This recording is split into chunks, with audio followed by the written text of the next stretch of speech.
Hi, and welcome to the CAFMA Connect. I'm your host, Fire Chief Scott Freitag, and with me, finally, is Planning and Logistics Assistant Chief Cody Rose. I try to avoid you as much as I can. Well, I know you do, and you tried to avoid me yesterday, but John's gone, and I found you. So you didn't find me. You sent me an email. I did. I sent you an email, but I said I was unavailable, but somehow I guess I'm here. I knew you were in the building.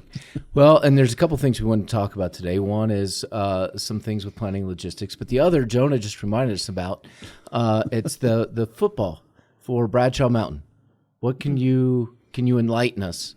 They're a great team. They are a great team, going back-to-back region champs, beating Prescott 2 years in a row. Yep. Okay, very well done. The fellow Prescott folks that work with us can talk about that anytime they want because they lost 2 years in a row and made it to the second round of the playoffs, which they have not done in a while, and won a home game in the playoffs, which they haven't done since 2010. Wow. So progress. And granted, this last Friday they did lose to the number one team in the state, who's very good, I'll say. But how bad did they lose? A lot to a little. We'll just leave it at that. Yeah. A lot to a little. Yeah. And who's their quarterback again?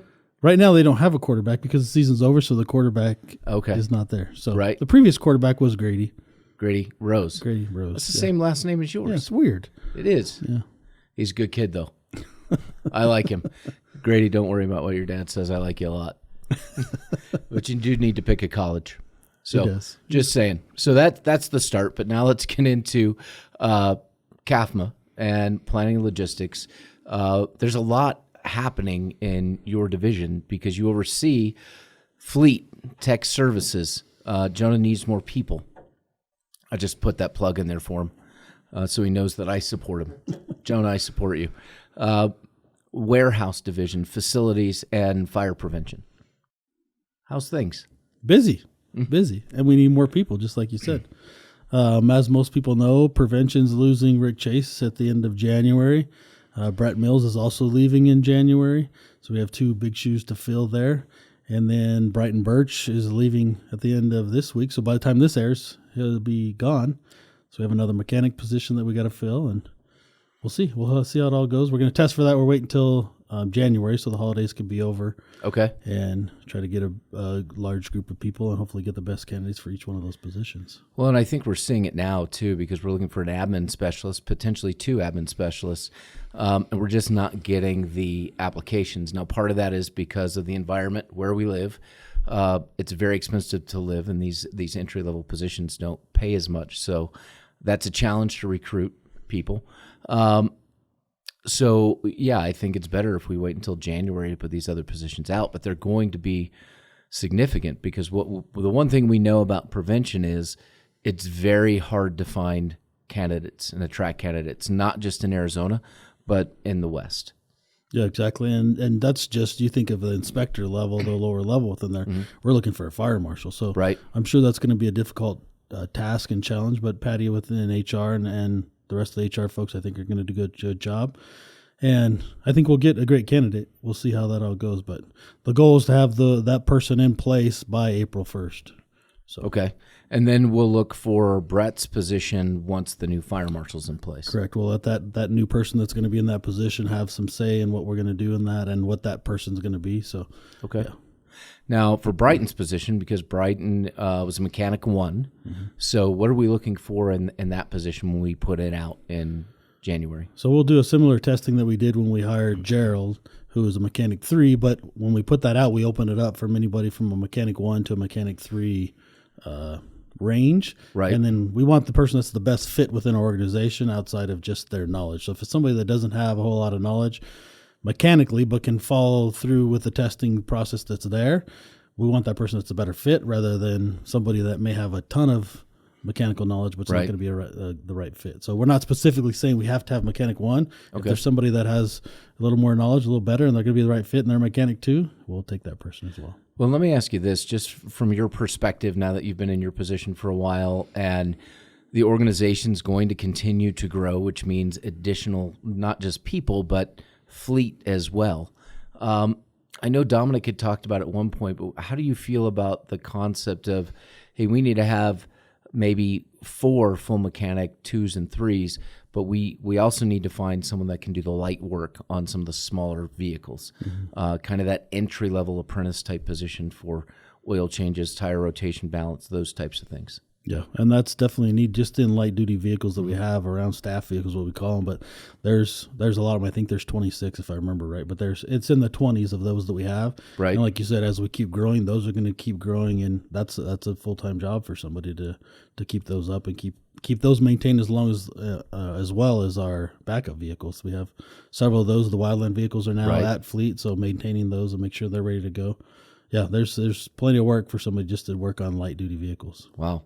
So tech services, and Jonah's here, so I would invite him to chime in at any point that he would like. I'm here. This is a free flow conversation, Jonah, be careful. Be careful. There's no chain of command here. It's on not the podcast. True. That's not true. So I'm just wondering why, Chief Rose, why don't you just take over the fire marshal position? I'm not sure why you don't just do that too. Yeah, I have plenty of time to do that. Why are we getting someone else? Yeah. He may end up having to serve in that role for a short time. Yeah, I'm okay with that just for a month or two, but permanently, no. No. But in tech services, when we did the strategic plan for this fiscal year, and we talked about all the things we were trying to accomplish, the list was exceptionally long for IT. At the same time, we know we have some amazing expertise that is not really replaceable in Dave and Tony, that we need to bring somebody in that they can mentor and bring up to speed. So when we look at tech services, what do you see as the needs in personnel as we move forward? And just in the short term, I mean, like you talked about somebody to shadow and mentor Tony and Dave and to help Tony and Dave to fill in some of those gaps that they can't get to. So a radio tech position or telecoms position that we're calling it now, and as well as the IT side, just like you said with Jonah and Titus being the two that do that now. When you look at the strategic plan, 80% of the tasks that people want to get done have to fall back on IT. Well, these two people can't do it. And here's an example of we're doing a podcast and we have our IT manager that has to come do that. Right. Because that's where we're at so far. And Jonah, I see you going for the mic. Yeah, I would just say, and just reemphasize what Chief Rose said about Dave and Tony. The reality is that as much as Titus and I on the more system IT side have a lot on our plates, Tony and Dave, you can multiply that by 10. I mean, when they're supporting the Everett County Sheriff's Office, Prescott Valley Police Department, they have a lot on their shoulders, and it's not just, hey, it's not someone telling them to go do something, right? It's them taking the initiative. It's them doing the engineering. It's them making the decisions and seeing where the agencies need to go in order for telecommunications to function properly.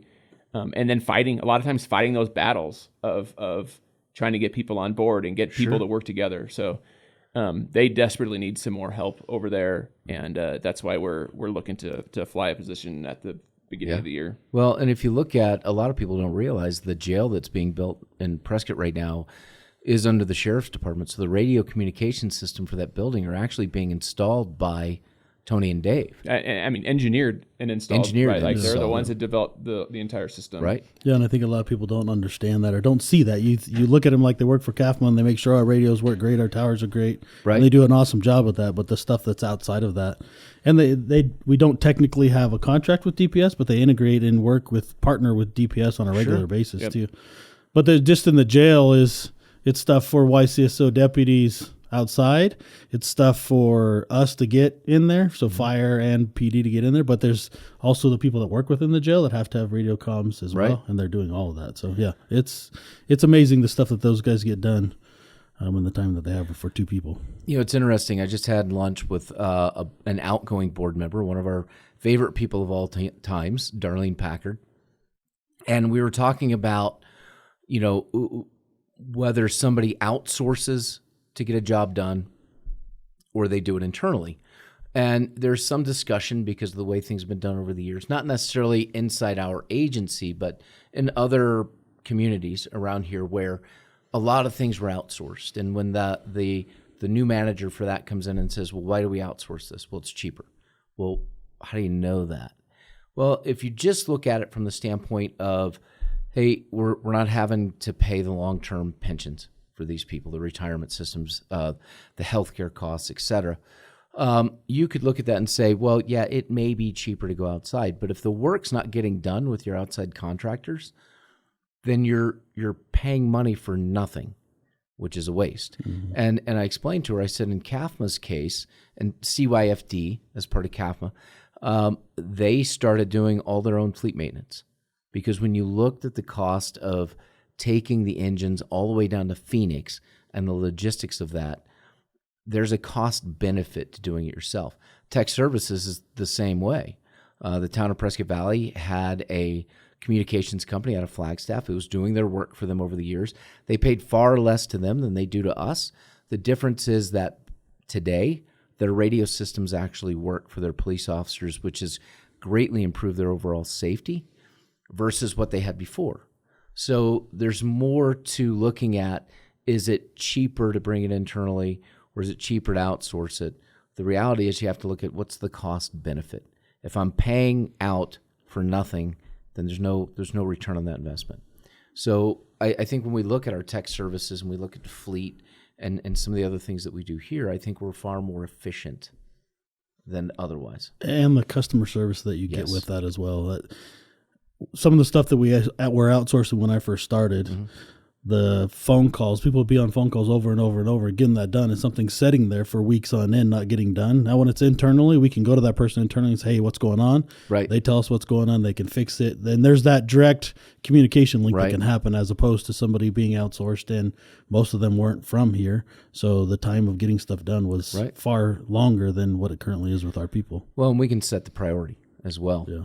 So I think when we look at tech services, and you and I have had a lot of conversation about this, we've talked to Jonah about it. And like you mentioned just a few minutes ago, our IT manager is our producer. Now, he's an outstanding producer for the podcast, but this takes time out of his already very busy schedule to record this and produce it so we can get it out and provide communication. Now, I still stand by. I think this is a good idea, doing the podcast and getting information out to folks.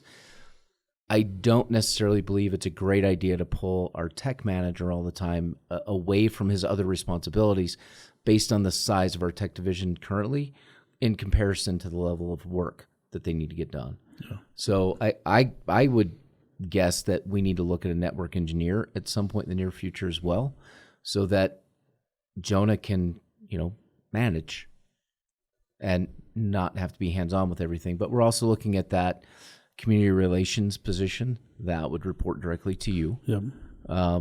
And that person would then take over the podcast, which would free up some time for Jonah. Would work more with the website, which could free up some time for Michael. Mm-hmm. A lot of these other things that are overwhelming other people with a lot of responsibilities, we really need to look internally at, hey, we need some additional people. No different than we need in operations. We need some additional people to reduce the workload so we can be more effective and efficient. Yeah, and I think from my standpoint of coming from operations and seeing the other side of that, we all know that we need more firefighters on the street. They're the ones that are doing the jobs. But to support them and to be the standard that we hold as CAFMA, mm-hmm. we have to have the people in support services in those different divisions.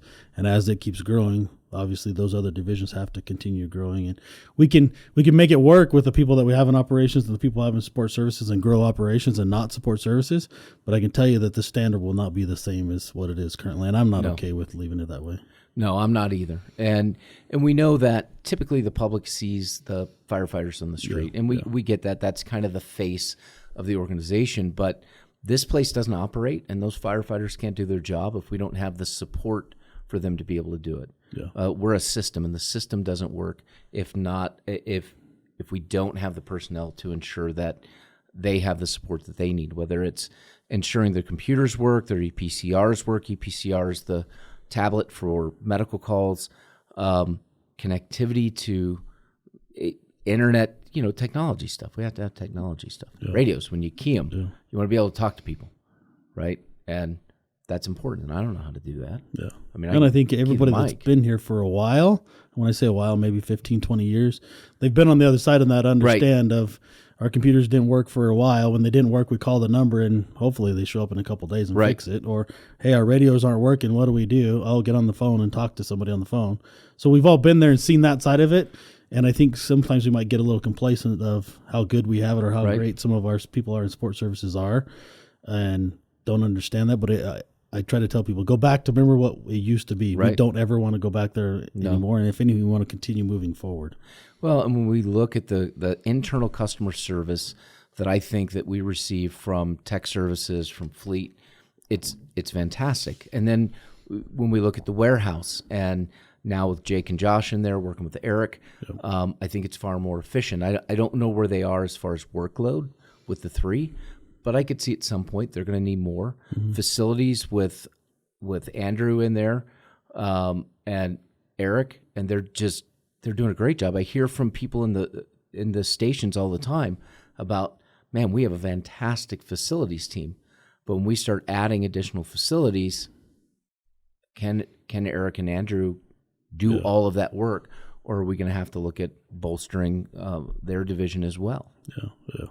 And I think it'll get to that point. And what part of our 5-year staffing plan that we work on each year is going to include some of those things. And it changes every year, which we had talked about. From what we set, I don't know, was that a year ago that we did our staffing plan? It's already different than what it was at that time. So, yeah, I think the goal, and everybody in senior staff, I think our goal is to continue being a progressive agency, which goes back to our mission statement. We want to continue being progressive, and we got to have the right people in those positions to continue doing that. But yeah, I think we're doing a great job, and the people that we have within planning logistics are outstanding people and doing outstanding work. Right. No, and I would agree. I mean, I like that.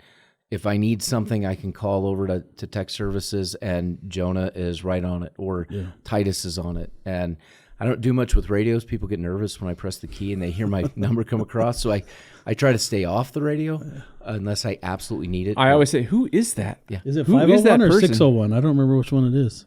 It's still 601 right now. We're going to change it to 501 to be in line with all the other numbers here. It just hasn't been done yet. Progress. Remember progress. We're bringing progressive agency. That's coming. Yeah, it's progressive. When the station numbers change, that'll probably change station time. I didn't say anything about station numbers. That's for Fatima, because I know he would love that. I've not been there, done that.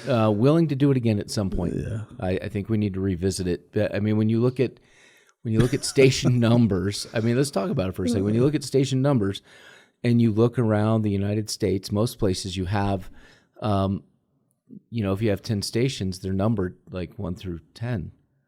Because then when you get past 10, you can go like directly to 11. But if you use a numbering system like we have, a lot of history to that, a lot of concerns about any type of change, but you run out of numbers. You start running into other people's numbers. I agree. I think when we build our next station, when that's completed, that's when we revisit the issue. And I have a whole plan in place. I've showed it to Chief Fatima, and he agrees with it off camera. Right. On camera, we'll see. We're putting him on the spot. It makes more, I think, if you look long-term future, this agency at some point is going to have 20 stations. It makes more, it's planned out for that, and they could have 50 stations. It's planned out for that, and each of the apparatus in that station, what they would be numbered. So there's no question. It's not, I think it should be this. And I look back at 540. Like, how did we come up with 540? I remember talking to Chief Polachek, like, where did you come up with? He's like, they work 5 days a week, and it's a 40-hour week. Okay. Yeah. So outside of that, it would actually give a reasoning behind what we're getting. If it's an engine or type 6 or whatever it is, and that's kind of why we changed the numbering system. If it's in the hundreds of the vehicle number, it's a type 1. Yeah. If it's in the 300s, it's a type 3. If it's in the 600s, type 6, and so on. So, well, and that's, if you go to other places around the country, that's in some cases how they identify. So where I was from, and we're not going to do this where I was from type of thing, but if you responded, say 8724, 87 was the designation for Cottleville Fire District. The 2 represented the station the engine was out of, and the 4 represented what type of equipment it was. Yeah. So a 4 was a rescue engine. So 8724 would be Cottleville Station 2, and it's a rescue engine coming to the scene. Yeah. So it's very easy to understand what that was. We don't have as much of that here, but I think there's maybe a more efficient way for us to look at that in the future, but there'll be more conversations. Yes. Yep. I learned from the last time. We just need a different approach to have the conversation. Yeah. But what in planning logistics are we missing right now, do you think, to talk about? We could talk about what the work's been done with facilities. Okay. I think is Eric Crossman and Andrew obviously doing a great job. But some of the things that Eric is trying to push towards is cancer prevention and trying to update things so that there's less of that in some of the stations. Obviously, I don't think we're ever going to get to where it's 100% cancer proof. Right. But one of the things he's done recently is stainless steel countertops. Okay. Station 50 has that. Station 54 just got theirs. And then Station 58, we're doing a gym extension. Obviously, that gym there is very, very tiny. And then the back patio is twice the size of the gym. And I think that goes back to a little bit the priority back when that was built. And prior to that, gyms weren't a big priority. Physical fitness wasn't a huge priority. Obviously, now it is, which is obviously a good thing for our health. Sure. But so that's one of the things we're working on there, expanding the gym. And then they'll have a very small patio outside of that. So that's in progress right now. Bay doors, we're working on replacing all the bay doors to upgrade them so that the garage door openers in the stations will all sync together. So if somebody goes to a different station, they push bay door to open, it opens for them. Okay. So again, trying to standardize things throughout stations. Heaters, currently in a lot of our bays, we have the blow-in heaters that hang from the ceiling in the corner and stir up dust and stir up everything in the bays. So we're trying to avoid that. And one of the things that Crossman learned at one of the conferences that he went to was the radiant heaters. So the tube-like heaters that run down the length of the bay. Okay. That those turn on, radiate, and then they'll also heat the concrete, which will make some of the heat come from back up from the ground. So we're putting those in Station 54 and... I think it's 53 is the other one. Mm-hmm. So that's just a part of making some of those changes.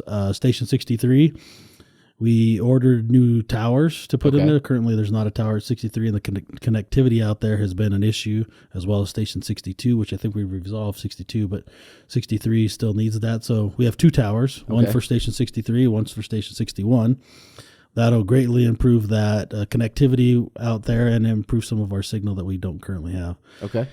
We're also looking at the bay floors at 63. So back up a little bit. We planned to do the remodel. Yes. And we initially had, I believe it, when I first started in the position 2.5 years ago, it's $600,000 in there for that. Well, we started doing some more research and looking into that some more, and well, that wasn't enough money. Right. So talking to some of the contractors, they said, you probably should up that to $800,000 or $900,000. Okay, so we did that. Then we finally got our final price once everything's said and done, and it was almost $2 million. So obviously that wasn't budgeted for. We couldn't account for that. So we put that off. One of the questions I was asked the other day is, do we roll that money over into next year or this year that we're currently in? No, we did not, because we made several cuts out of our capital budget, that being one of them, but several vehicles were cut out of there and some other things as well. Yeah, it's not that we forgot about 63. We know that the station needs to be remodeled, but right now, given construction costs, supply chain issues, we just don't have $2 million to pull out of capital to put into that building. Just like we don't have $8 million to pull out of capital to build another station, which we need, along with an engine company. So, there are some challenges with that. But as you said, you're taking small steps forward to do the things we can do that fit within our current budget and our current financial situation. So, sorry about that 63. We know that you would like a full remodel, and we think we'll get there at some point. Just we can't do it right now. Yeah, it's going to be done. We call it the piecemeal, but it's going to be done piecemealed over a period of time, as opposed to all being done at once, just because of the cost. So. Right. Well, and somebody asked me at one point, why don't we go back to the old way, where the firefighters who did construction on their days off would do the construction on the station? My response to that was, because we've done a couple of remodels with outside professional contractors, and we've found the work that was done years ago, and we can't do that. There's a liability there. There's a permitting issue there, and no different than we expect when somebody comes to fire prevention and they turn in the plans for a building. There are standards you have to follow, and we are held to those same standards. So. There's no shortcuts. Yeah. And it's similar, I think, if you look at, we used to burn houses would get donated to us, or manufactured homes would get donated to us. We used to use those as training and burn them. Right. But we can't do that anymore because times have changed, rules have changed, cancers known now, which it wasn't as known then. So different things have changed. So that's, absolutely. We can't, even though we have some folks within our organization that are contractors, we still can't do that. We need to follow the rules just like we tell other people from prevention that you need to follow the rules for fire code. So we follow the same rules that we ask you to follow. Exactly. I mean, that's the bottom line. Yeah. So, well, Cody, thank you so much for coming in and helping me record this week. Next week, John will be back. I will be out of town. So since he got a reprieve this week, I will send the review and the responsibility for the podcast to him. Perfect. He's not here to say no, and he won't be back until after I leave. So it works out. And when I get an email from him, I'm not going to respond. No. Sorry, I I'm not wouldn't available. Respond. No. If you do, you just need to send him a link to the podcast at this specific time. Right? Yeah, exactly. Right here. Yeah. Go watch this. Chief Freitag said you were handling this. Sorry, I'm week. busy. I'm in a meeting. I heard Jonah's going to be there. Yeah. We'll set it up for you. I will be in Kansas City the first part of next week, and then St. Louis the last part. I know I have to miss the awards banquet, but I haven't seen my parents in 3 years. That was the last time they were out here, and I've been back to St. Louis to see the rest of my family for 5. And so since I was going to be back in Kansas City anyways, it's kind of hard to say that I won't make the 3-hour trip across the state to see them. Are you going to make a stop in Branson and go to Silver Dollar City? Is that the plan? Oh, God, no. Sorry. Not a Branson, Silver Dollar City type of person. If I can find a brewery, that would be great, which I'm sure my brother can help me with. But it'll be good to go back and see family. I just wouldn't prefer not to be in the state of misery. No offense. It is what it is. But with that, thank you both, Jonah, Cody. Thank you for being here. Thank you all. Please don't forget to like and subscribe. We'll see you again next week, or John will.